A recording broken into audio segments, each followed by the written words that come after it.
नमस्कार दोस्तों, स्वागत है आपका हमारे यूट्यूब चैनल अपकमिंग टीचर में। आज हम सीटेट एग्ज़ाम 2026 के लिए पेडागोजी का क्लास 5 लाए हैं। इसका क्रैश कोर्स हम करवा रहे हैं, 1 से लेकर 7 तक टॉपिक है और आज हम क्लास 5 करा रहे हैं।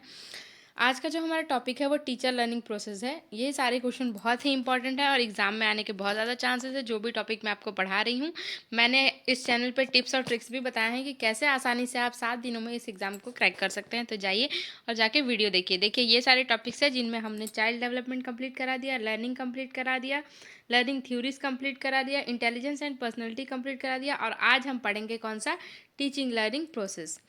तो चलिए वीडियो शुरू करते हैं। वीडियो शुरू करने से पहले आप हमारे चैनल अपकमिंग टीचर को सब्सक्राइब करें, वीडियो को लाइक करें, शेयर करें। शिक्षण अधिगम प्रक्रिया का परिचय। देखिए, सबसे पहले है शिक्षण होता क्या है।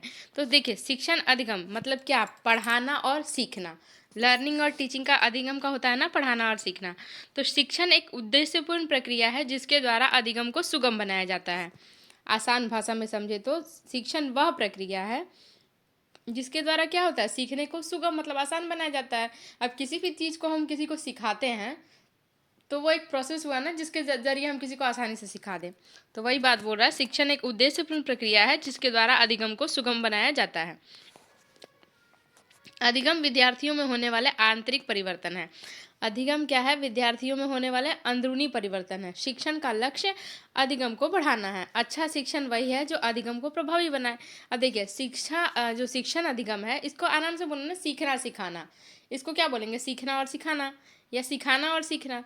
तो शिक्षण अधिगम वह प्रक्रिया है जिसमें शिक्षण योजनाबद्ध ढंग से ज्ञान, कौशल, मूल्य और जो भी विद्यार्थियों तक पहुंचाता है और विद्यार्थी उसे सोच समझकर या अनुभव करके या अभ्यास करके सीखते हैं, तो उसी को हम शिक्षण अधिगम प्रक्रिया बोलते हैं। मतलब हम एक सिखा रहे हैं और दूसरा सीख रहा है। मतलब या यहाँ ये दो तरफा प्रक्रिया हो गया ना। जैसे हम सिखा रहे हैं और सीख रहे हैं, सिर्फ पढ़ना नहीं बल्कि पढ़ाना, सिर्फ पढ़ाना नहीं बल्कि सीखना भी उतना ही जरूरी है। अब देखिए, टीचिंग का बात करें ना, तो शिक्षक द्वारा विषय वस्तु को सरल और रोचक और उद्देश्यपूर्ण ढंग से प्रस्तुत करना ही क्या होता है, टीचिंग होता है। और सीखना क्या होता है कि विद्यार्थी द्वारा व्यवहार में ज्ञान, समझ और कौशल जो भी उसके अंदर है उसके साथ होने वाले स्थायी परिवर्तन जो भी उसका हुआ उसको अधिगम कहलाता है। चलिए आगे बढ़ते हैं, आगे देखते हैं शिक्षण अधिगम प्रक्रिया के घटक। अब बोल रहा है कि शिक्षण अधिगम प्रक्रिया के घटक क्या क्या होंगे। तो पहला है इसमें कि शिक्षक मार्गदर्शक और सहायक की भूमिका निभाता है। देखिए, शिक्षक जो होता है वो मार्गदर्शक, जो उद्देश्यों के अनुसार विषय वस्तु का चयन करता है और उपयुक्त विधियों को पढ़ाता है। इसीलिए शिक्षक जो है वो मार्गदर्शक और सहायक की भूमिका निभाता है। अब टीचर है ना, हमें बताएंगे कि आप यहाँ पे बैठ के और इस चैप्टर को पढ़ोगे, तो वो एक मार्गदर्शक का भी काम किया और उसके बाद फिर चैप्टर पढ़ने में भी मदद किया, तो सहायक का भी काम किया। तो शिक्षक जो है वो मार्गदर्शक और सहायक दोनों की भूमिका निभाता है। देखिए, शिक्षक को बाल मनोवैज्ञानिक का ज्ञान होना चाहिए और जो भी शिक्षक होगा उसको बाल मनोवैज्ञानिक का ज्ञान होना चाहिए, क्योंकि जब बाल मनोवैज्ञानिक का ज्ञान होगा तभी शिक्षक बच्चे के मन को समझ पाएगा और उसके अकॉर्डिंग उसको पढ़ा पाएगा। विद्यार्थी अधिगम प्रक्रिया का केंद्र होता है। विद्यार्थी क्या होता है, अधिगम प्रक्रिया का केंद्र होता है। मतलब विद्यार्थी रहेगा तभी तो वो सीखेगा। उसकी आयु, रुचि, क्षमता और पूर्व ज्ञान सीखने को उसको प्रभावित करती है। अब बच्चा 4 साल का है और उसको हम मैथ 9th क्लास का पढ़ाएंगे तो वो थोड़ी सीखेगा, उसकी आयु होनी चाहिए। फिर अगर बच्चा का इंटरेस्ट किसी और चीज़ में है, अब बच्चा खेलना चाहता है और उसको ज़बरदस्ती हम गाना सिखा रहे हैं, रुचि तो थोड़ी होगा। और क्षमता भी, बच्चा का वजन 5 किलो उठाने का क्षमता है, हम उसको ज़बरदस्ती 20 किलो दे रहे हैं, तो ऐसा बिल्कुल नहीं होगा। विद्यार्थी क्या है, उसकी आयु, रुचि, क्षमता और पूर्व ज्ञान सीखने की प्रक्रिया को प्रभावित करेगा। हर विद्यार्थी की क्षमता और रुचि अलग होती है और हर विद्यार्थी की क्षमता और रुचि क्या होती है, अलग होती है। पिछले हमने लर्निंग थ्योरीज में भी पढ़ा था कि हर विद्यार्थी की रुचि और क्षमता सीखने की अलग होती है। किसने कहा था, हार्वर्ड गार्डनर ने कहा था। ये एग्जाम में बहुत ज़्यादा पूछे के जाने के चांसेस हैं। चलिए आगे बढ़ते हैं। आगे है हमारा विषय वस्तु। देखिए, विषय वस्तु आयु और स्तर के अनुसार होनी चाहिए। देखिए, जो भी विषय वस्तु होगा पढ़ाने का, वो आयु और स्तर के अनुसार होनी चाहिए। वही बोले ना, 4 क्लास के बच्चे को हम 9 क्लास का मैथ देंगे तो वो थोड़ी बनाएगा। पाठ्यक्रम के अनुसार चुना गया ज्ञान, तथ्य और अवधारणाएं विषय वस्तु में शामिल होनी चाहिए। विषय वस्तु जीवन से संबंधित होनी चाहिए, और जो भी विषय वस्तु हो वो जीवन से संबंधित हो। बच्चे को हम ईवीएस पढ़ाते हैं ना, तो उसमें जीवन से संबंधित सब कुछ होता है। तो जो भी विषय वस्तु पाठ्यक्रम बच्चे को दिया जाए वो किससे संबंधित होना चाहिए? जीवन से संबंधित होना चाहिए। फिर देखिए, विधि। उचित विधि अधिगम को सरल बनाती है। और विधि कौन सा है? विधि का मतलब बोला जाए तो मेथड, कि कौन से मेथड से आप पढ़ा रहे हैं। अब मान लीजिए कि हम अगर बच्चे को सिखाना है कि 2 और 2 क्या होगा? 4 होगा, तो 2 और 2 हम लिख कर बोर्ड पे तो समझा दिए कि 2 और 2 4 होगा, लेकिन बच्चों को उतना क्लियर समझ में नहीं आएगा। लेकिन अगर हम किसी 2 वस्तु को रखें और किसी और 2 वस्तु को रखें और बोले कि जोड़ो और बताओ कि ये कितना हुआ, तो बोलेगा 4 हुआ। तो विधि आपका कैसा होना चाहिए? अगर सही विधि होगा तो वो अधिगम को क्या बनाएगा? लर्निंग को क्या बनाएगा? बहुत ईजी बना देगा। तो हमने क्या पढ़ा? शिक्षक प्लस विद्यार्थी प्लस विषय वस्तु प्लस विधि, इस सब मिलके क्या करेगा? शिक्षण अधिगम प्रक्रिया बनाएगा। देखिए, ये शॉर्ट में समझा दिया। अगर आप इतना भी याद रख लोगे तो शिक्षक का मतलब क्या हो गया? विद्यार्थी का मतलब क्या हो गया? विषय वस्तु, विधि, और सब मिला के कब क्या बन गया? शिक्षण अधिगम प्रक्रिया। चलिए आगे बढ़ते हैं। शिक्षण के प्रकार। अब देखिए, टाइप्स ऑफ टीचिंग क्या है? टाइप्स ऑफ टीचिंग कौन कौन सा है? तो शिक्षक केंद्रित शिक्षण, इसमें शिक्षक की भूमिका होता है। देखिए, अब पहला जो है हमारा वो शिक्षक केंद्रित शिक्षण है। मतलब शिक्षक जो है वो कैसे पढ़ाएगा, वो शिक्षक पे केंद्रित है। तो उसमें क्या होता है कि विद्यार्थी की भूमिका क्या होती है? निष्क्रिय रहती है। मतलब उसमें विद्यार्थी की कोई भूमिका नहीं रहती। और शिक्षक केंद्रित शिक्षण में क्या रहता है? रटंत अधिगम रहता है। मतलब बच्चों को कह दिया जाता है कि आपको इसको रट के लाना है, आप कैसे भी याद करो, इसको रटो, जो भी करो आपको रट के लाना है। तो वो क्या हो जाता है? शिक्षण केंद्रित शिक्षण हो जाता है। अब होता है विद्यार्थी केंद्रित शिक्षण। इसमें विद्यार्थियों की भूमिका सक्रिय रहती है। वही बोले ना, मैथ बोर्ड पे बना दिए, फिर बच्चों को बोल रहे हो कि जोड़ो, कैलकुलेट करो, तो वो क्या हो गया? बाल केंद्रित या फिर विद्यार्थी केंद्रित शिक्षक। और इसमें शिक्षक क्या करता है? मार्गदर्शन का काम करता है। शिक्षण केंद्रित में क्या करता है शिक्षक? की वो ऐसे ही बैठा रहता है। लेकिन शिक्षण केंद्रित में विद्यार्थी एकदम निष्क्रिय रहता है, उसकी कोई भूमिका नहीं रहती। और विद्यार्थी केंद्रित में शिक्षक की भूमिका रहती है, वो मार्गदर्शक रहता है, और विद्यार्थी की भूमिका क्या रहती है? उसमें सक्रिय रहती है। तो विद्यार्थी केंद्र शिक्षण अर्थपूर्ण अधिगम को बढ़ावा देती है। तो शिक्षक केंद्रित शिक्षण जो है वो अर्थपूर्ण अधिगम को बढ़ावा नहीं देती, लेकिन विद्यार्थी केंद्रित शिक्षण जो है वो क्या देती है? बढ़ावा देती है अर्थपूर्ण अधिगम को। और शिक्षण कैसा होना चाहिए? तो शिक्षण हमेशा बाल केंद्रित या विद्यार्थी केंद्रित ही होना चाहिए। हमेशा ये आपसे क्वेश्चन पूछेगा सीटेट में कि शिक्षण कैसा होना चाहिए, तो हमेशा आप क्या लिखोगे? कभी भी शिक्षण केंद्रित नहीं होगा, या फिर किसी का भी आंसर है आप आंसर दोगे बाल केंद्रित या विद्यार्थी केंद्रित, यही इसका करेक्ट आंसर होगा। मैंने टिप्स और ट्रिक्स के वीडियो में बनाया है, आप जाके देख सकते हो कि हमेशा बच्चा को पॉजिटिव मान के ही आंसर करना है। आगे बढ़ते हैं। शिक्षण विधियाँ। आगे हम पढ़ेंगे शिक्षण विधियाँ, किस पढ़ाने का विधि कौन कौन सा है, शिक्षण विधि क्या क्या होता है। जैसे हमने बताया ना कि बच्चों को अलग अलग विधि से पढ़ाया जाता है। ये नहीं कि बस बोर्ड पे लिखवा दिया और हो गया, नहीं, बच्चे को अलग अलग विधि से पढ़ाया जाता है, उसी को हम शिक्षण विधि कहते हैं। तो पहला क्या है? क्रियात्मक विधि। क्रियात्मक यानी एक्टिविटी बेस्ड मेथड। ये समझ में ही आ रहा है कि क्रिया करना है, कुछ एक्टिविटी करना है। तो क्रियात्मक विधि क्या होता है? जिसमें सीख के करना होता है। देखिए, आपको वर्ड से ही समझ में आ गया ना, क्रियात्मक विधि यानी सीख के करना। बच्चा किसी चीज़ को सीख रहा है और कर रहा है, तो वो क्या हो गया? एक्टिविटी बेस्ड मेथड हो गया। मतलब वही जो फल को लाया, जोड़ा, कलेक्ट किया, तो वो क्रियात्मक विधि। जैसे कोई प्रयोग या परियोजना कार्य हम प्रोजेक्ट बनाने के लिए दे देते हैं ना कि ये करो, या फिर बच्चे से कोई प्रयोग करवाते हैं, तो वो क्या हो गया? क्रियात्मक विधि हो गया। अब फिर दूसरा हो गया खेल कूद विधि। सीखना आनंदपूर्ण बनाता है। देखिए, खेल विधि में क्या होता है कि खेल के माध्यम से आप बच्चे को पढ़ाते हैं, और वो सीखना क्या है? सीखने को आनंदपूर्ण बनाता है खेल खेल में। जैसे 1-2 के बच्चे को, प्राथमिक स्तर के लिए ये ज़्यादा उपयोगी है। 1-2 के बच्चे को क्या करते हैं? बोलते हैं ना, बॉक्स बना देते हैं, 1 2 3 उस पर काउंट करो, गिनो, चलो, एक पैर से चलो उस पर, तो वो क्या हो जाता है? खेल विधि। बच्चा जो है आनंदपूर्वक किसी भी चीज़ को सीख। फिर है हमारा खोज विधि। खोज विधि होता है विद्यार्थी स्वयं ज्ञान की खोज करता है। खोज विधि में विद्यार्थी जो है किसी भी ज्ञान की खोज स्वयं करता है। जैसे होता है ना, ये समझ पर आधारित अधिगम को बढ़ावा देता है। बच्चे को बोलते हैं ना, जाओ और देख के बताना है आपको कि कौन सा प्लांट कितना बड़ा है, कितने पत्ते हैं। तो बच्चा उसमें खुद से खोज करेगा, देखेगा, सोचेगा, समझेगा या सीखेगा। तो इसी को बोलते हैं खोज विधि, डिस्कवरी मेथड। चलिए आगे बढ़ते हैं। फिर है हमारा समस्या समाधान विधि।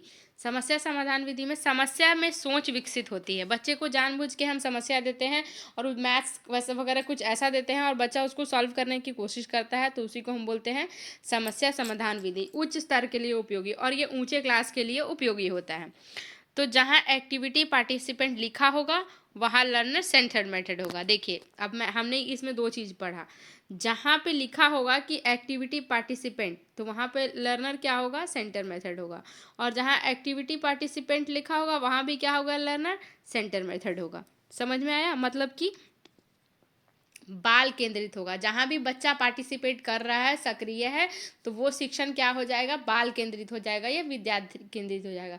और जहाँ भी बच्चा निष्क्रिय है, कोई एक्टिविटी नहीं कर रहा है, तो वो शिक्षण क्या हो जाएगा, शिक्षक केंद्रित हो जाएगा। और शिक्षण कैसा बेहतर होना चाहिए, तो वो बाल केंद्रित ही बेहतर होगा। चाहे कोई भी दिया रहे एग्जाम में, आप आंख बंद करके बाल केंद्रित या विद्यार्थी केंद्रित पर टिक करना और आपका आंसर बिल्कुल बिल्कुल मैं 100% गारंटी लेती हूँ कि सही होगा। चलिए आगे बढ़ते हैं। फिर है कक्षा प्रबंधन। ये टॉपिक है कक्षा प्रबंधन क्या होता है। जैसे होता है ना क्लास मैनेजमेंट, कि आप कक्षा प्रबंधन कैसे करेंगे। तो कक्षा प्रबंधन में क्या लिखा है, कक्षा प्रबंधन का उद्देश्य सकारात्मक अधिगम वातावरण बनाना है। देखिए कक्षा प्रबंधन का उद्देश्य क्या होता है कि वो सकारात्मक अधिगम वातावरण बनाए। मतलब कि सबसे पहले तो कक्षा प्रबंधन का मतलब क्या होगा, कक्षा प्रबंधन का मतलब होगा कि आप कक्षा में रख के कक्षा को कैसे प्रबंध करते हैं, कैसे बच्चों को बैठाते हैं, मतलब कि अनुशासन कैसा है आपका कक्षा में, सकारात्मक वातावरण कैसा है, और प्रभावी शिक्षण अधिगम सुनिश्चित करना होता है कक्षा प्रबंधन में। कक्षा प्रबंधन का मतलब हो जाता है ना कि अनुशासन बनाए रखना, अपने कक्षा में अनुशासन को बनाए रखना, नियमों का पालन करना, आपसी सम्मान, ये सब कक्षा में होना बहुत ज़रूरी है। और कक्षा प्रबंधन का उद्देश्य क्या होता है, सकारात्मक अधिगम वातावरण देना, कि क्लास का जो वातावरण हो वो पॉजिटिव हो, ताकि लर्निंग अच्छे से हो सके। अनुशासन भय से नहीं, सहभागिता से आता है। और ये नहीं कि बच्चों को छड़ी दिखा दिए कि अरे आप शांत रहिए नहीं तो आपको छड़ी से पीट देंगे, तो वो तो अनुशासन भय से आया ना। लेकिन आपको क्या करना है, उसमें बच्चे की सहभागिता लानी है, कुछ क्लास में ऐसा एक्टिविटी कराना है जिससे बच्चे उसमें बिजी रहें, आपको कॉपरेट करें, आपके साथ पढ़ें और शांत रहें। वही होता है कक्षा प्रबंधन।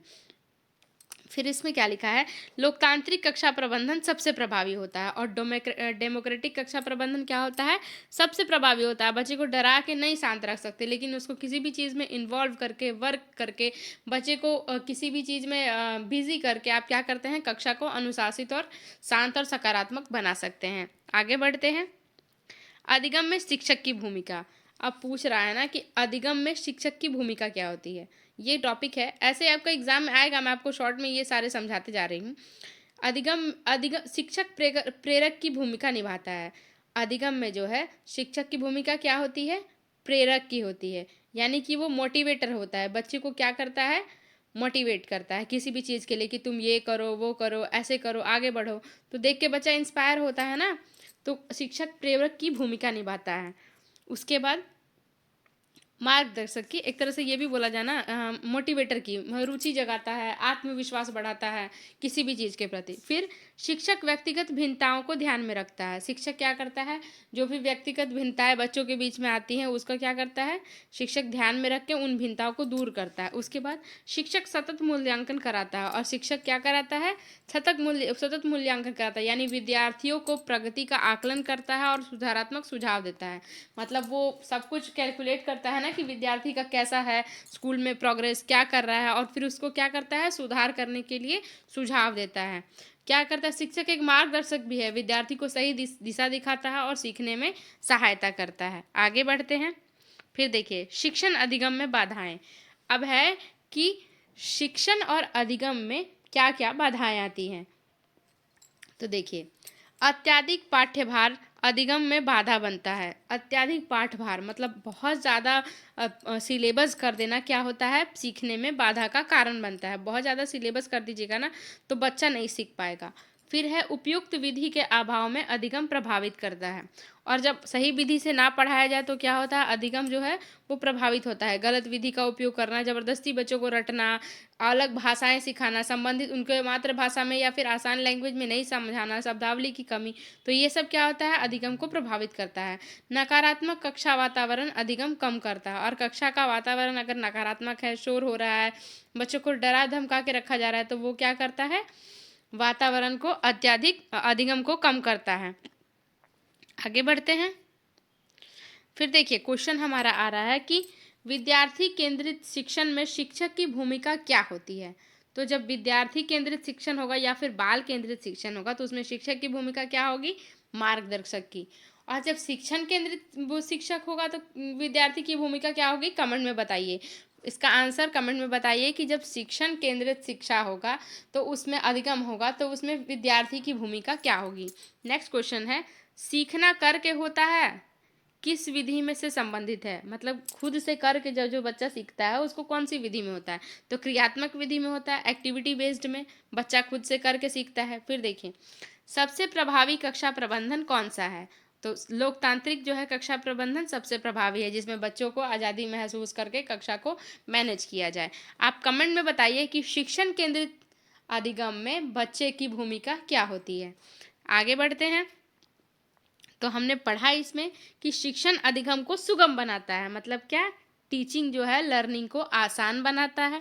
विद्यार्थी अधिगम प्रक्रिया का केंद्र है, और विद्यार्थी नहीं रहेगा तो हम किसको सिखाएंगे, तो विद्यार्थी क्या है, सीखने वाला रहेगा तब तो सीखने वाला रहेगा तब तो कोई सिखाएगा। तो विद्यार्थी क्या है, अधिगम प्रक्रिया का केंद्र है। और उपयुक्त विधि अधिगम को प्रभावी बनाता है, और जो भी विधि हमने पढ़ा था इसमें वो अधिगम को प्रभावी बनाता है, जैसे खेल विधि हो गया, क्रियात्मक विधि हो गया, व्याख्यान विधि हो गया, ये सारे हो गया।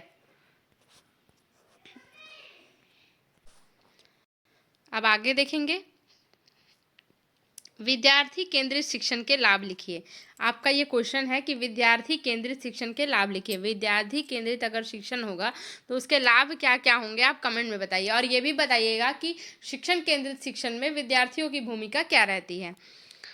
तो आज के वीडियो में इतना ही। अगर आपको वीडियो अच्छा लगे तो हमारे चैनल अपकमिंग टीचर को सब्सक्राइब करें, वीडियो को लाइक करें, शेयर करें। और ये जो सारे क्वेश्चन क्रैश कोर्स आपके मैं सारे क्लास करा रही हूँ, ये बहुत ज़्यादा आपके लिए एग्ज़ाम के लिए इंपॉर्टेंट है। अगर लास्ट डेज में आप सारे वीडियोस देख के जाओगे और लास्ट में मैं एमसीक्यू क्वेश्चन भी कराऊंगी, तो ये आपको एग्ज़ाम में 100% मैं गारंटी देती हूँ कि आपका पेडागोजी में 75 मार्क्स आएगा। हमेशा बच्चे को आगे मान के किसी भी क्वेश्चन को टिक करना है। मिलते हैं नेक्स्ट वीडियो में, तब तक के लिए धन्यवाद।